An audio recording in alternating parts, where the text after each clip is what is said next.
Welcome to today's video. Today we are tackling bronzing, blush, highlighting, and contouring.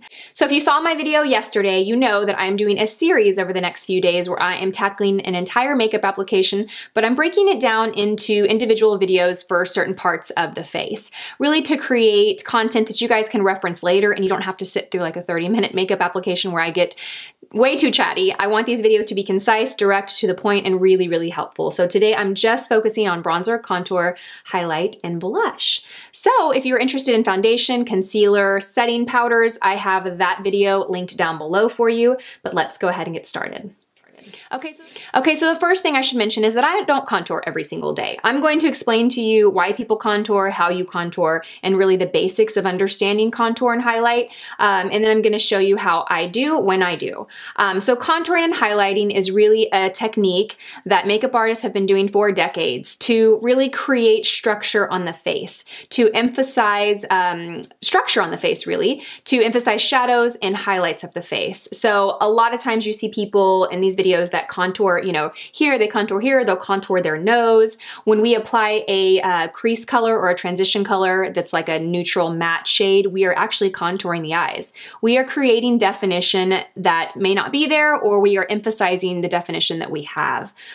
This is a really big technique that was very popular and still is very popular in drag queen makeup because they are creating structure to the face, a more pronounced jawline, minimizing a nose. If you have a wider nose and you want it to be more defined and smaller, create that illusion, you do that with contouring and highlighting.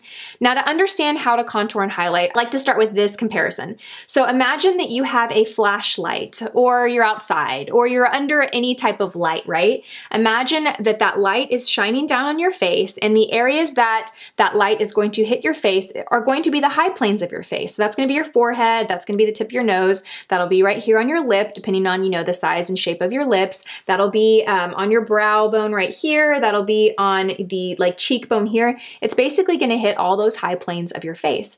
Now, once you have that highlight there and that light, you're going to have a shadow below that. So that would be your contour, right? That basically, a contour emphasizes a highlight. So if you have a highlight down here, down the bridge of your nose, you're going to have a little shadow here on the sides of your nose. If you have a highlight here in your cheekbone, you're going to have a little bit of a shadow. Creating that contour emphasizes and brings more attention to that highlight, if that makes sense. I did do a video and I talked about this in my MAC training Secrets Revealed. I think it was my first video. And I actually show you what the face looks like when I shine lights in different directions. And I think it's really helpful to understand that when you are approaching contouring and highlighting. I'm going to link that video down below, and I will find the timestamp where that talks about that in that video, and I'll have that listed below for you too, because I think it's really, really a helpful demonstration of how lighting plays with the face and our facial structure. So that's the basics of highlighting and contouring. Now, it's important to know when you contour, you do want to find a shade that's deeper than your natural skin tone, and you also want to find a cool tone shade. Now, you'll hear different things about this from different makeup artists or YouTubers, and my way, I'm not saying is the only way or the right way. This is the way that I learned, and I come from, you know, a MAC training background. This is how we would train our artists when I was a MAC trainer. We would use a cool toned neutral shade. And the reason for that is because shadows are more cool toned in color. You don't see real warm shadows. They are more grayish looking, and they're just more cool toned. So that's why I choose a cool tone. For bronzer, on the other side of that, I usually pick more of a warm toned bronzer. I have this palette right here, and I think this is a great palette for contouring and highlighting. It is pricey. There are certainly other options for you. This is not the only. Now, as far as powder or cream, it really comes down to preference and what you're comfortable with. I am more comfortable with powders. I live in Texas. Maybe that's why, because, you know, we spend like 9 months out of the year sweating and so hot. And I feel like when I use a lot of cream products, it just doesn't look pretty 4 hours later, 5 hours later. However, I think cream products are very beautiful. You can get a very beautiful application. It's really just a matter of preference. So I'm going to show you contouring and highlighting with a powder product. Now, this is a great palette in my opinion because It does have a very, very cool toned contour color, and it has this nice like kind of yellow highlight color. Now, when I contour the face, I have a very round face. We all are gonna approach contouring a bit differently, or we all should, because our face shapes are very, very different. I have a round face. I can contour it right here to give myself more structure. I wouldn't say I have a big nose. I wouldn't say I have a perfectly small, tiny nose. I'm about the middle of the road. Would I like to have more narrowness here? Probably. Sometimes I see people contouring when I don't really know if they understand what they're doing. I think that we get into makeup trends and we watch videos and we just kind of like copy what other people do, and it might not be the best approach for us. If you have a very small nose and you don't really want to make it any smaller, then don't contour it. You might want to highlight that in certain areas, because that's what we're doing. Contouring is basically kind of diminishing and distinguishing features. So I'm gonna load this brush up here. This is a nice brush for contouring, I feel like, because it's angled and it's a nice size. It's not really large. It's going to give me control over where I apply that product. And I like to kind of start back here by the hairline. And if I'm looking straight ahead, I'm kind of imagining like this line between the ear, where the ear starts, the earlobe starts, to right about where the apple of my cheek starts. And I'm gonna stop right there. I'm not gonna bring it all the way over, I'm gonna stop right there. And I'm just going to sweep this towards that area. Now, I don't want a like fierce tiger stripe there when I turn. I want it to look natural, so I am going to kind of bring this into my hairline a bit.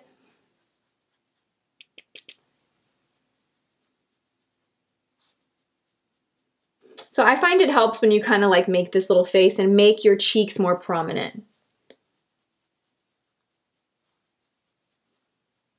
So I think right there you can see the dimension that I have created just by adding that little bit of contour in a very light application.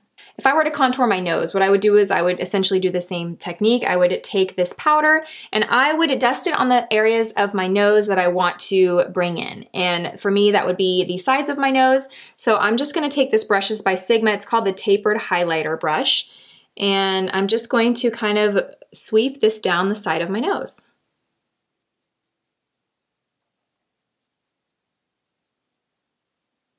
Now the trick is, you know, it looks great on camera, but I'm gonna be honest, when I'm looking in the mirror, I can see that there is quite a bit of darkness there. So one tip that you can do is just take a beauty blender and just kind of bounce it over that, right? And kind of pull down where it meets the part that you have not contoured. Pull down to the part of the skin where it is blending into another product, right?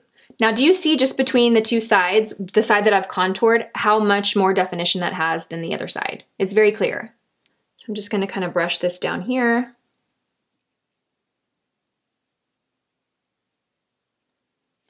Now, I don't really feel the need to contour my forehead. If you have a very large forehead and you like to make it look a little bit smaller, you can certainly add contour here to around the temples and around the hairline, and that'll do that. Sometimes I'll add bronzer there. Now, let me talk a little bit about bronzer. Bronzer gives the illusion of like a sun-kissed look, right? It gives the illusion of, it just kind of warms the face up. I typically don't do contour. I don't do this most days, but I do bronzer every day. And you will find that I apply my bronzer in a similar approach. I don't apply it on the sides of my nose, but I will kind of dust it over my nose, and I do bring it to the temples. So for bronzer, I always go with something warmer. This is the Hourglass bronzer in Luminous Bronze Light. It's probably one of my favorite bronzers. This does have a bit of shimmer to it. Again, because I'm not trying to use this as a contour, it's fine to have some shimmer. So I use a bigger, fluffier brush to apply bronzer. This is the MAC 135, and this is one of my favorite bronzer blushes. I have quite a few of them. This one also too, which might be coming to you later this year. I have been loving this one for bronzer. You can see that the shapes are pretty similar, but I just like something fluffy and also something that is not like gigantic like this. Like this is too big for bronzer in my opinion, because I want to have a little bit more control over it. So we'll use the MAC one because this one's available, and I just kind of load my brush up real lightly. Again, I like this brush because it is light and soft and it's not going to pick up too much. Now, I personally, like I said, I don't contour most days, so I actually apply my bronzer in a similar fashion than I just did for the contour, but I use a brush that's fluffier, so the application is not as crisp. It's more diffused. It's more of like a sun-kissed kind of look, but I do kind of apply it in the same place. So it's almost like, to be totally honest, honest, me applying both of them today is more makeup than I normally wear, but I just wanted to show you technique. So as you can see, I am being much more loose with the application. It's not as precise, it's not as sculpted. And then on my nose, I actually kind of just go over my nose with the bronzer, because I imagine if I were to get sun-kissed from the sun, that's gonna kind of hit, you know, the center of the face. I also do take it up here and just add a little bit in my hairline. But again, it's not applied in a way that is so precise that it's not going to really create that same effect as the contour, if that makes sense. And then I kind of take some down here too. So when it comes to blush, I think blush is a very personal choice in terms of like what color you like. Do you like matte? Do you like shimmer? There really is no wrong way, but I do want to address the fact of using shimmer and how that might translate on the skin. If you are like me and you tend to have larger pores right here in the center of the face, a blush with a lot of shimmer is going to magnify that texture. So I usually find myself using a matte blush, or I'll use a blush that has like a very slight sheen or slight shimmer. I try and stay away from really, really shimmery products on this area of the face. Today we're gonna use the Anastasia Beverly Hills Blush Trio. This is the shade Pool Party, and it has a really nice, like kind of bright pink. It has more of like a kind of nude rosy color, and then it has a really pretty peach. I really like all these shades. I tend to lean more towards like a peachy pink. I just feel like it gives the skin a youthful glow to the skin when you use peachy pinks. That's just me though. Do what you love. So I like to find a brush that is about this size. I don't want anything really big like this, like I just showed you. I don't want anything really big like this. I don't want anything really tiny though, like this. I want something about middle of the road. Like these. The reason I don't want anything really tiny is because I like to have kind of a sheer wash of blush. I don't want it to be like, ding, there's your blush, you know? So I want to be able to blend it out and sheer it out, but I also want it small enough to where I can kind of concentrate it in the area that I want. So when I approach blush, there definitely is a consistent kind of technique that I use on myself and I use on people when I do their makeup. I have them gently smile so I can see where that apples of their cheeks are. Some people it's more prominent than others. People with really narrow, thin faces, it's hard to kind of see where their cheek pops when they smile. Me, it's not so hard because I have a round face, but when I smile, it's very clear, like, hello, cheeks. So I like to start with my blush right there on the apples, and I brush downward strokes, but I kind of move my brush up. So while my brush is going down like this, the actual brush is working its way up. Does that make sense? So I'm going down, but I'm not like going down like this. I'm going down, but I'm also kind of bringing it up. And I start very light and sheer. You can always add more product. It's very hard to correct when you've applied too much. That goes for any part of the makeup, but especially blush. So I really just concentrate that right on the apples of the cheek, and then I blend it down. So what you end up having is you end up having blush color that kind of melts and meets the either contour or bronzer that you've applied. But you really don't want to see like a very distinguished difference between the two. You don't want to see blush and then contour. You want them to kind of blend together. So pretty, so natural, so light. Do you see how that just kind of wakens the skin up and gives a really like youthful look? So let's talk about highlight. I have some pretty strong opinions about highlight. I think it is a beautiful, beautiful technique. I see it on Instagram, I see it on YouTube, and I think it's absolutely beautiful. I struggle with doing it on myself because there are several different types of highlights. You can go with a cream highlighter, you can go with a powder highlight that has a lot of like intense shimmer and light reflection to it. You can go with a very sheer powder that has a subtle highlight, and that's really my favorite to use. But I personally don't use a highlight too much because I like a more kind of natural look to the skin. I don't like anything that's overly glowy or dewy or highlighted. I just feel like throughout the day, it doesn't wear as nicely on me personally. And again, I live in Texas. It's really hot here, you guys. We sweat a lot. And so I feel like I almost already have this like sheen to my skin come 3 o'clock. And when I have anything shimmery on the skin, it tends to magnify that. So I feel like I have found one of the best highlighting powders for someone like me. Knowing what you know about what I just told you, this I feel like is the best highlighting powder. It is the incandescent strobe light from Hourglass. I love this powder, you guys, because the highlight effect on this is so light. It's sheer. It just looks like a soft glow from within. So to really appreciate how light and soft this highlight is, I need to show you what it's like compared to another highlighter that's not so light and soft. And this is the Mary Luminizer by The Balm Cosmetics. Let me show you the two. Okay, do you see the difference between the two of those highlighters? This one is just like, I mean, you can see the texture in my hand. Do you see? It almost looks like scales from a fish compared to this. That is the difference between, this is why I love this powder. It does not show texture. It highlights the skin, but does not show texture. So that's what we're gonna use today. Now, when I highlight, the areas I personally like to highlight are like right here on the cheekbone. I'll do the center of my nose. If I'm really doing my makeup and I want it to look glam, I'll highlight like the little cupid's bow of my lip.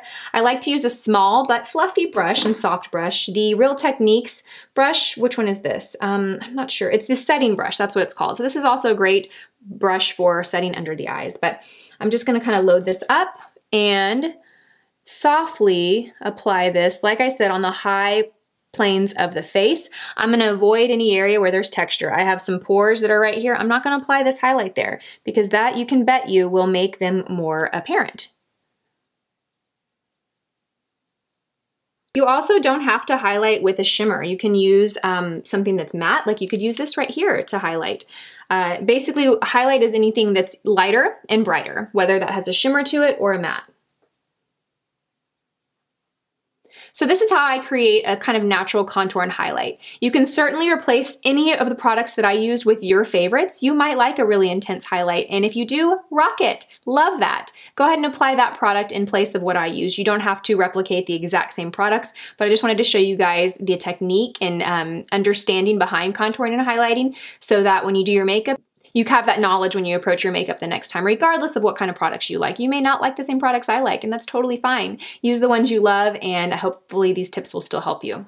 All right, you guys, so that wraps up this part of the video. I'm gonna move on and film the next part of the video, which is gonna be all about the eyes and brows, I think. So be sure and subscribe if you're not already so that you don't miss that video, which should go up tomorrow. As always, thank you guys so much for watching. Leave me all your questions and comments in the description box below, and I will see you all in my next video. Bye!